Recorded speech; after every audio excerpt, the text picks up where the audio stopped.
today we've come to replace the new motherboard, which is in that box, and this is one of the ones that we took out a few weeks ago. The board's missing, so we're just going to put that back in. We're also going to put, let's have a quick look here. So that's the new board. And here then we've got a surge protector, some new batteries, and a surge protector for the head sensor. And it's all going to go in here, and hopefully we don't get that same fault where the board gets completely fried, either from a surge on the grid or some sort of electrical storm.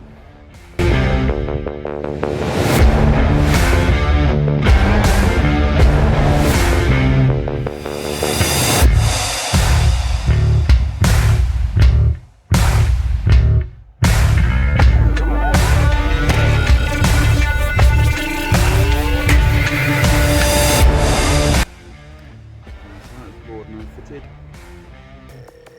cured on there. Now it's time to fit this suppressor, which gets wider as here from it's just there.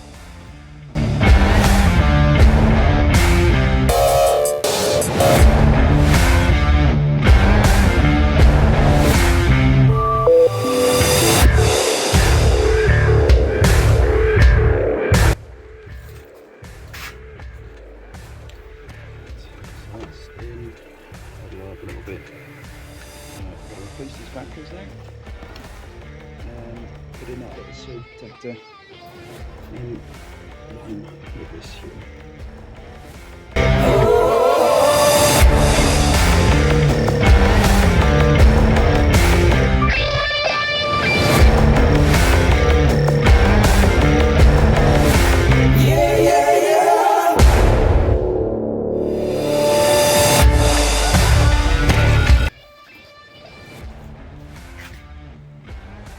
So we're just waiting for the mains to verify.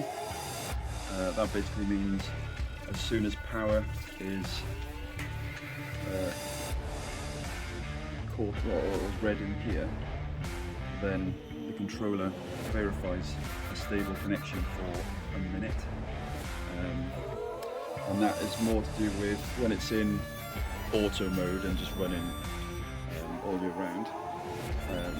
If there's a failure on the mains, it will make sure it's stable for a minute before trying to reconnect. Otherwise it will just be trying to reconnect, mains could still be having a wobble, try to reconnect and blah blah.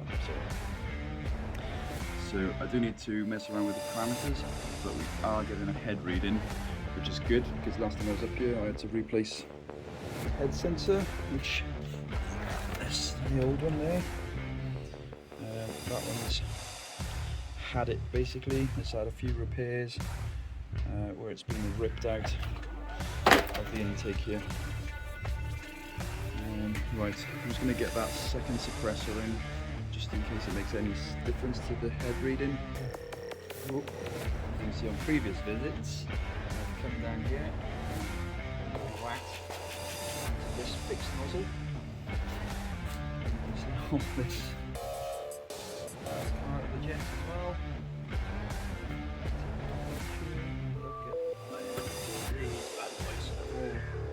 Tried to get themselves through the turbine. So I've got this in start now.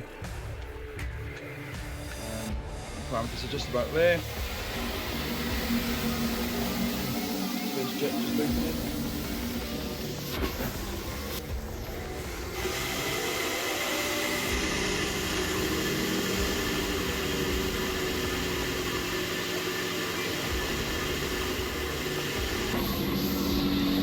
You can hear the change in pitch as well from the generator as it was speeding up.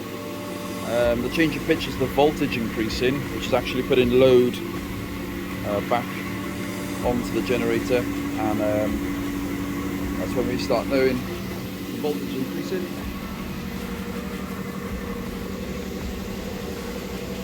So again, we need to get that up to 50 Hertz, and it'll be around 230 volts.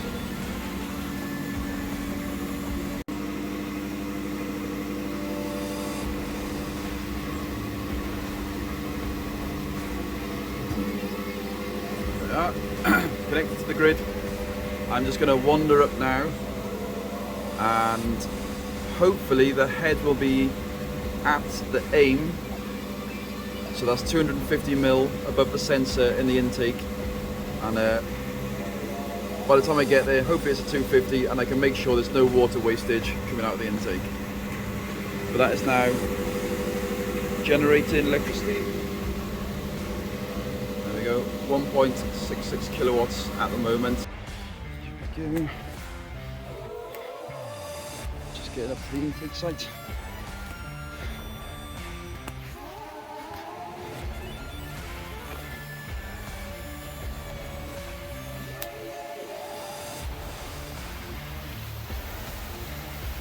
Right. Wow.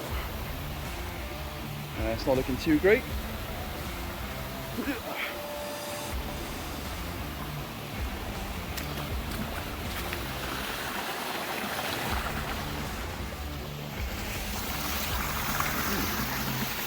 Structure isn't looking too great itself. But as you can see, there's still water pouring out over the bottom of the screen, which means there's lots of water being wasted. I'll wait here for a few minutes and what have you, just to make sure the turbine has settled. But that looks like a good 75 mil of water on the screen. So I know I need to reduce the head aim quite a lot. So just race down, change the settings again, turn the turbine back on, and it's just start to synchronise. We'll wait for it to connect and just watch it until it's drained the water level down. And yeah, the new settings should all be bang on now.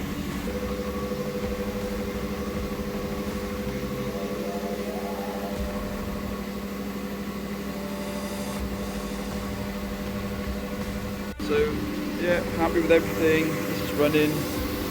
Sounds a little bit smoother than when it first started. It's been off for a good few months. So yeah, hopefully that'll all sort out. Off we go, on to the next one.